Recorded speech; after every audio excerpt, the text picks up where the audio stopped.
Alléluia. Avant de commencer le témoignage, nous allons prier. Seigneur, nous bénissons ton Saint-Nom en ce moment. Merci pour la grâce que tu nous as accordée. Le moment est venu de témoigner de toi, devance moi. Saint-Esprit, prends le contrôle. Seigneur, tout esprit qui n'honore pas ton nom, qui vont se soulever contre ce témoignage, nous le lions et nous les jetons dans l'abîme au nom puissant de Jésus.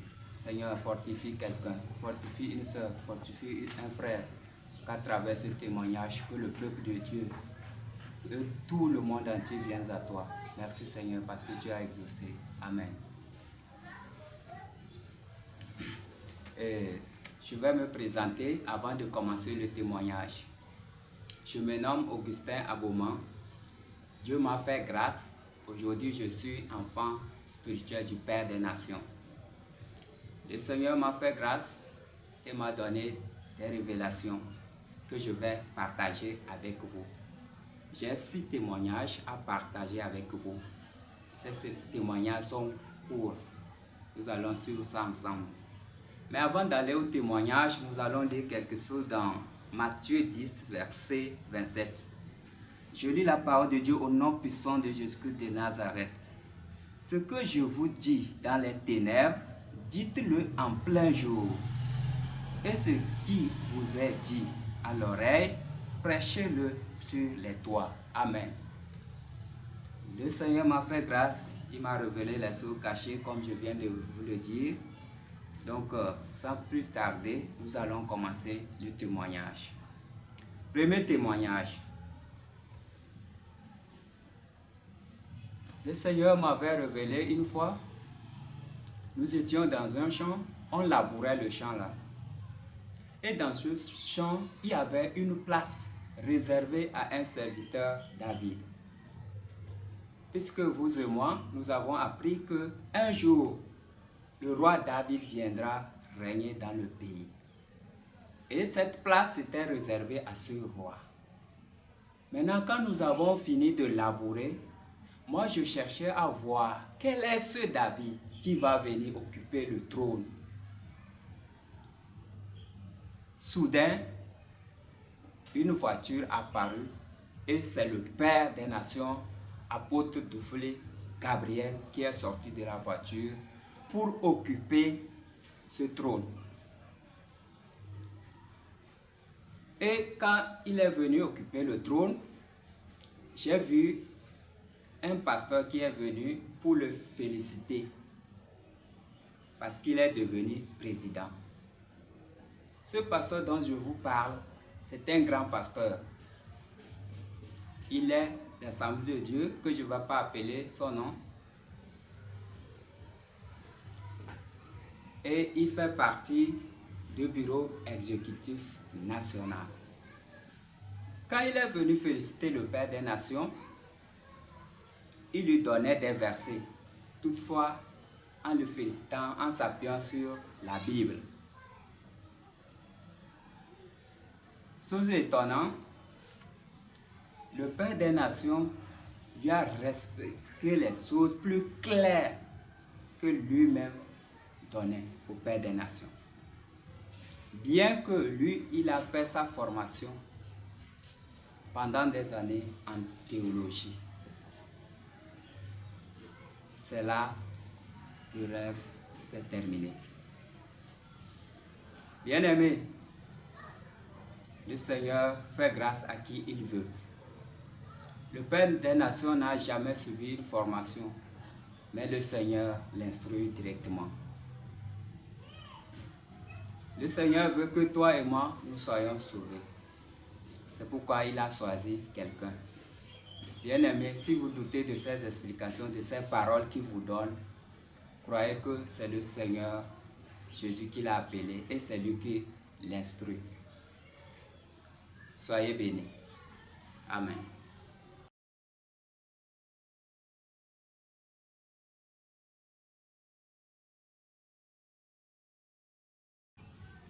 Deuxième témoignage, ça concerne toujours dans le règne présidentiel du Père des Nations.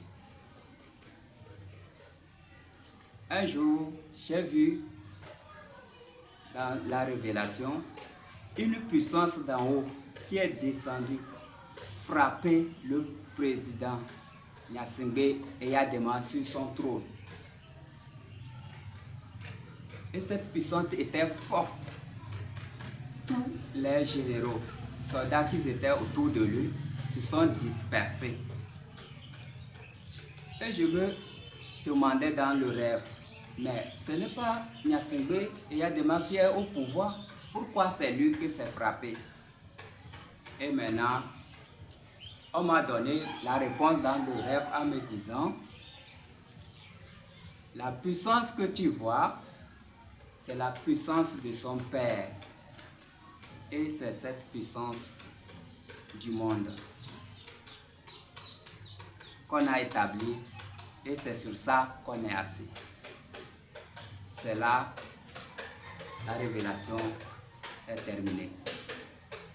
Bien-aimés, nous pouvons lire quelque chose dans la parole de Dieu, dans Genèse 11, verset 8. Genèse 11, verset 8.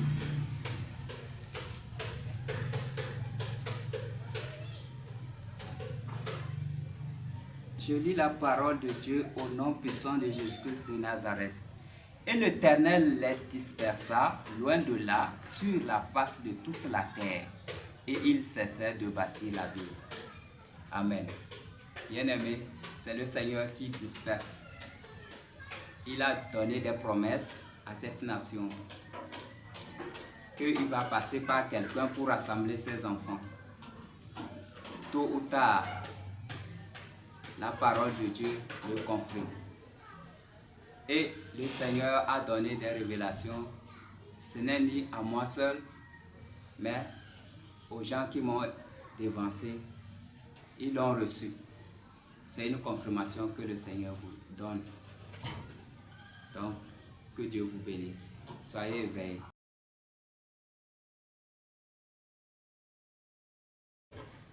Nous continuons le troisième témoignage. Un jour, le Seigneur m'a révélé quelque chose sur le Père des Nations.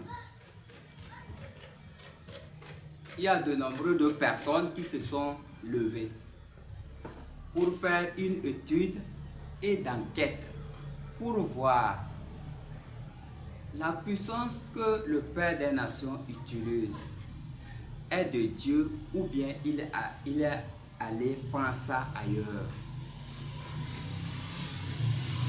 Quand ils ont fait leurs enquêtes et leurs études, depuis que j'ai commencé à voir leurs enquêtes dans le sommeil, ils ont fait fatiguer. Jusqu'à ce que je me suis réveillé, ils n'ont rien trouvé. Alléluia. Bien-aimés, vous avez écouté. Beaucoup de personnes doutent de lui. Et certains se demandent, est-ce que lui, cette puissance qu'il utilise, est-ce que c'est de Dieu? Le Seigneur te confirme pour te dire que c'est son appelé. Sur ce que te dit à travers lui pour sauver ton âme. Que Dieu vous bénisse.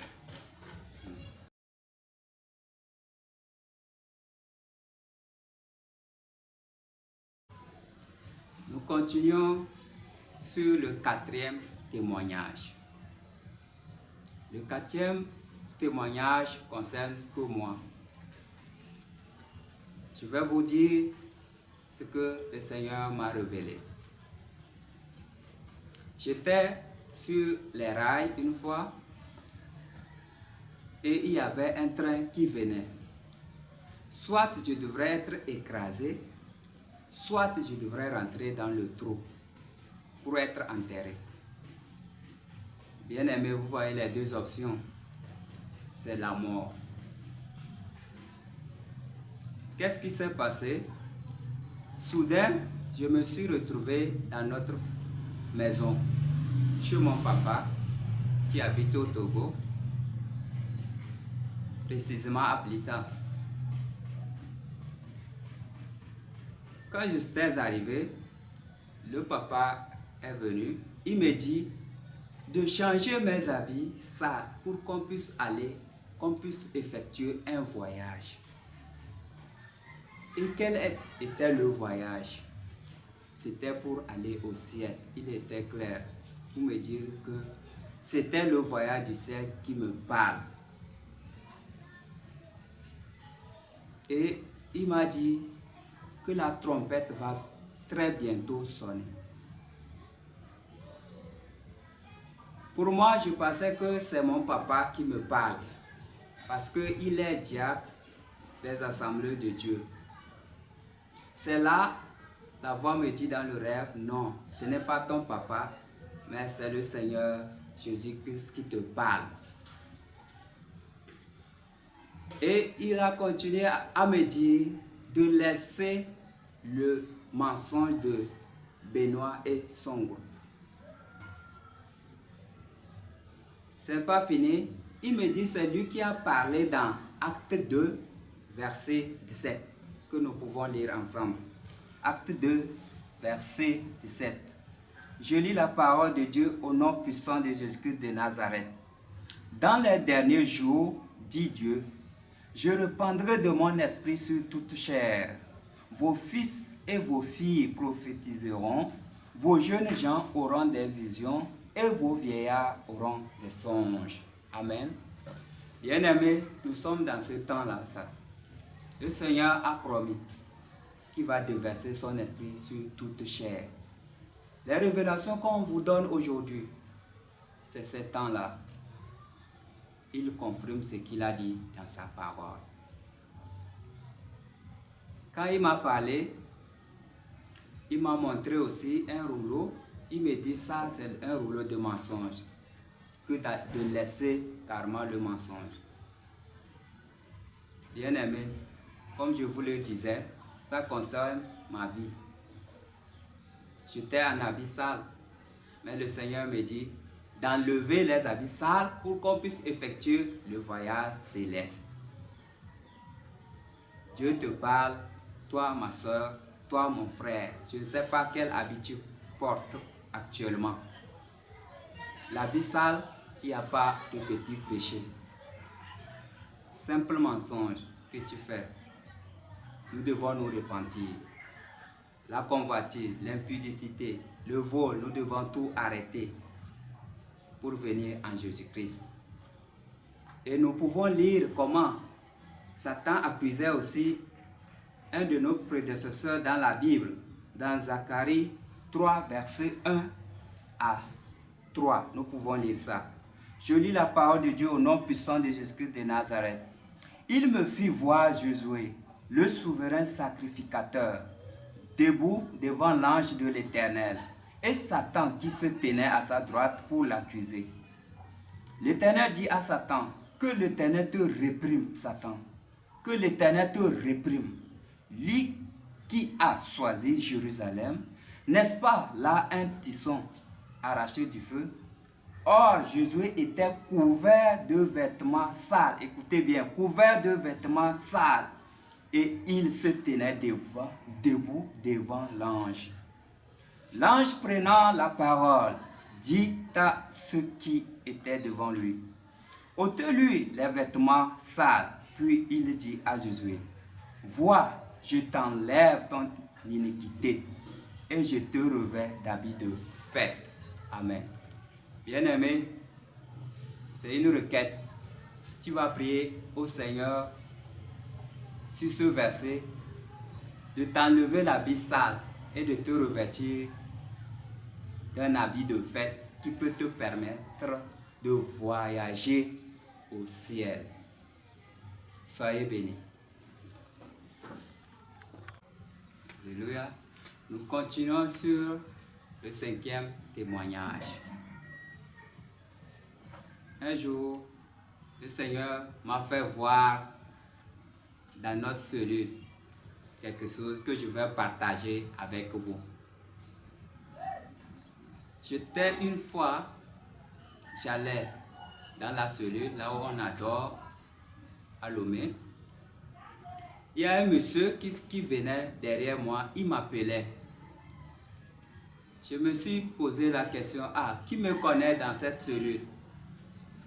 Puisque je venais nouvellement. Et quand il m'appelait ainsi, je me suis arrêté. Il conduisait une moto. Et là, il m'a posé la question de savoir, est-ce la tenue là qu'on nous a demandé de porter en venant pour adorer Dieu ou bien porter pour la gloire du Seigneur? Puisque lui, il était habillé d'un pantalon jean plus un bazin coloré avec des dessins portant les signes sataniques comme souvent nous avons l'habitude de constater. Je lui ai dit non. Il était mouillé par la pluie. Et quand je disais non, lui-même est retourné.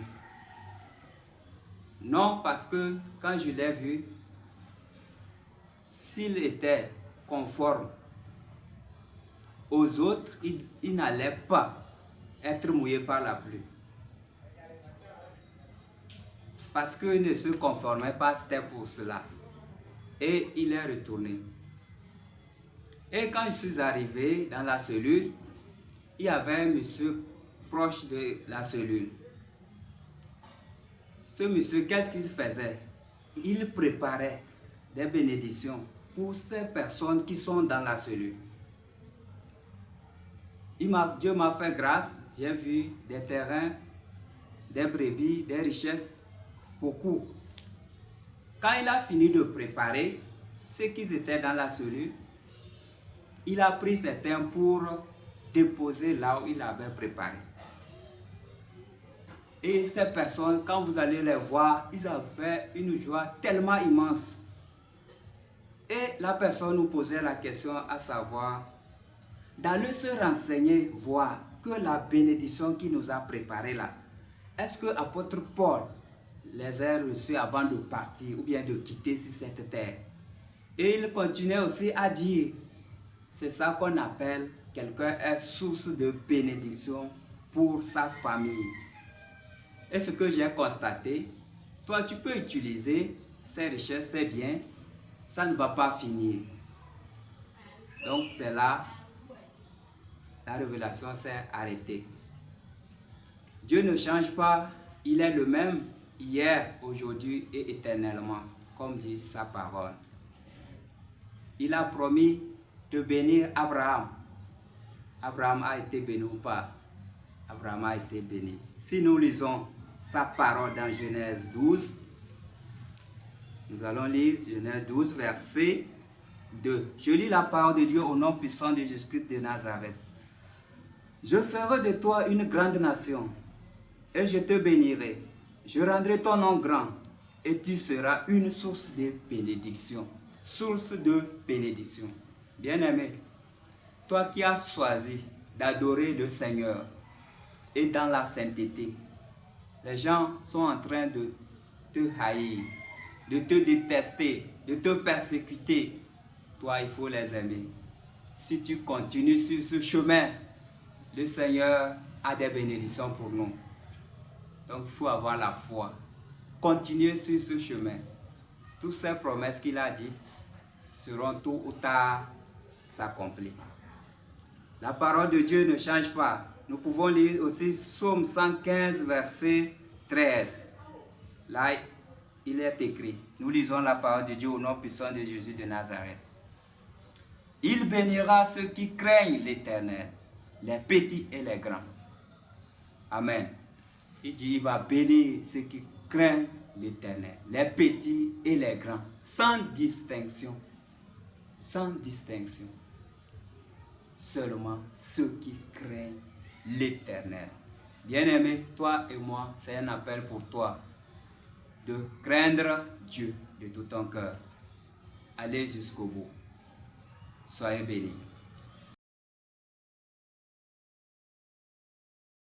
Alléluia. Nous continuons avec le témoignage. J'ai eu une révélation sur l'enlèvement. Qu'est-ce qui s'est passé? Avant que je devienne enfant spirituel du Père des Nations, une fois, j'avais eu cette révélation que le Père des Nations était enlevé avec moi. Parce que j'ai suivi et pratiqué tout ce qu'il dit de ces témoignages. C'est en ce moment que j'ai cru que vraiment le Seigneur a un message. Il est en train de me donner un message. Bien-aimé, toi qui es encore de loin, ne écoutez pas des gens qui disent que c'est un faux, c'est un menteur, c'est un charlatan. Après l'enlèvement, il n'y aura pas d'achat. Donc nous pouvons lire la parole de Dieu dans 1 Thessaloniciens 4, versets 16 à 17. Je lis la parole de Dieu au nom puissant de Jésus-Christ de Nazareth. Car le Seigneur lui-même a un signal donné à la voix d'un archange et au son de la trompette de Dieu. Descendra du ciel et les morts en Christ ressusciteront premièrement. Ensuite, nous les vivants qui serons restés, nous serons tous ensemble enlevés avec eux sur les nuées et la rencontre du Seigneur dans les airs. Et ainsi nous serons toujours avec le Seigneur. Bien-aimés, je vous invite à venir écouter les messages du Père des Nations, à pratiquer, parce que j'ai suivi et pratiqué. Écoutez là-bas bien. Ce n'est pas sûr qu'il y ait problème. Maintenant, le fait d'appliquer ça, c'est ce que le Seigneur attend de nous. Vous êtes bénis et repentons-nous pour la rencontre de notre Seigneur Jésus-Christ. Soyez bénis. Amen.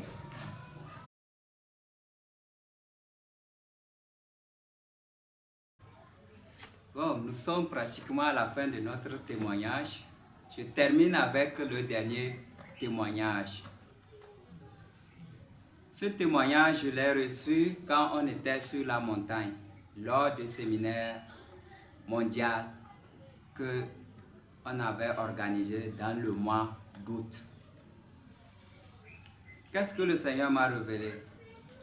Quand nous étions là-bas et nous avons appris que Dieu a accordé un don au Père des Nations. Et ce don consiste à ce que toi qui as un problème, si tu l'exposes au Père des Nations, il peut te trouver solution en même temps. Il n'a pas besoin de te dire, va jeûner. Puisque la plupart de nos problèmes, nous jeûnons longtemps. Or, la vraie solution plutôt, c'est seulement faire un petit acte et c'est fini. Le Seigneur a accordé cette grâce au Père des Nations. Maintenant, qu'est-ce que j'ai vu? Nous étions dans une rivière et le groupe du Père des Nations qui sont en intercession, ils étaient là et moi aussi je suis arrivé là-bas. C'est là on se demandait, est-ce que le don que le Seigneur a accordé au Père des Nations, est-ce que c'est débloqué? On s'est dit non, que ce n'est pas encore débloqué. Et on se dit que donc nous allons partir intercéder pour ça. Le Seigneur m'a fait grâce pour m'accorder de voir ça. C'était une chose tellement précieuse quand tu vois. Mais ce qui reste comme obstacle, il ne peut pas parler jusqu'à ce que le Seigneur lui donne l'ordre de parler. Bien-aimé, c'est la fin. Toi qui écoutes, c'est une requête. Nous allons supplier au Seigneur. Le don qu'il a accordé au Père des Nations, c'est pour ton bien, c'est pour mon bien. Les fruits sont là, mais ce n'est pas encore mûr. Pour que les fruits soient mûrs, il faut que nous ayons supplié au Seigneur de débloquer ce don qu'il a donné au Père des Nations pour que toi et moi, nous ayons la solution à tous nos problèmes. Si nous prenons l'exemple de Jésus, quand l'aveugle était malade, qu'est-ce qu'il avait dit? Il a mis le bout dans ses yeux, il a dit quoi? Va te laver les yeux dans le bassin de Siloé. Et quand l'aveugle l'a fait, il a dit quoi? Avant je ne voyais pas, maintenant je peux voir. Bien-aimé, c'est un exemple pour vous dire que dans la plupart de nos problèmes, il suffit de poser un petit acte, la personne est guérie. Que Dieu vous bénisse qui avez écouté ce témoignage. Je vous fortifie et je vous encourage de mettre en pratique toutes ces révélations qui viennent de sortir, d'ouvrir les yeux. Parce que nous ne sommes pas un peuple qui marche sans frein, mais nous avons un Dieu qui nous révèle les choses cachées, les choses à venir. Bien-aimés, ceux qui sont déjà avec le Père des Nations, ne quittez pas la lumière. Nous sommes dans la lumière et nous devons continuer à vivre dans cette lumière. Nous sommes avec lui. Le Seigneur nous accorde cette grâce de nous révéler ce qui arrive. Bien-aimé, si toi, tu as en dessus ton cœur, tu dis non, Dieu n'est pas avec l'apôtre, Dieu n'est pas avec l'apôtre, tu quittes. Satan aussi va te donner ces révélations. Bien-aimé, vous savez bien que toutes les révélations ne viennent pas de Dieu. Donc, toi qui es dans la lumière, n'ose pas quitter la lumière pour que Satan puisse bouleverser ta vie en te donnant les révélations contraires à ce que tu as reçu ou bien de ce que tu as écouté. Le moment est venu. Nous sommes dans les derniers temps. C'est l'heure de la repentance. Alors, repentons-nous pour que le dernier jour, nous tous, nous puissions nous rencontrer avec le Seigneur Jésus dans les airs. Que Dieu vous bénisse. Amen. Shalom, shalom.